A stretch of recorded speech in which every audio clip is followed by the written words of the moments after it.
Hello' everyone. মই আজি আছোঁ দৈয়াঙৰ পৰা এতিয়া মই ঘৰ ফালে গৈ আছোঁ আৰু ৰাস্তাত এতিয়া ৰখিলোঁ। এয়া চাওক নাগালেণ্ডত আনাৰসৰ পাইনএপলৰ খেতি। সেইটোৱে আজি ৰখি ৰখি গৈ আছোঁ, এনেকৈ যি দেখিছোঁ দেখাই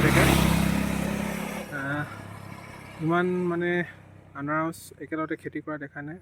আমাৰ বাৰীত কেতিয়াবা 2-4টা লগোৱা হয়, কিন্তু ইমান নহয়। আৰু ইফালে তামোলৰ বাৰী, ইয়াত বাৰী চবতে খেতিয়ে কৰিছে। এয়া তামোলৰ বাৰী, এইফালে আনাৰসৰ বাৰী, এইফালে কফি বাৰী দেখিছিলোঁ, কিন্তু ভিতৰত সোমোৱা নাই মই। সেনেকৈ আজি ঘৰলৈ গৈ আছোঁ। দৈয়াং নাগালেণ্ড চালোঁ, ডেম ওপৰত বাৰ্ডছ আই ভিউটো চালোঁগৈ টুৰিষ্ট লজৰ পৰা। এইখিনি আমি চাই গৈ আছোঁ আৰু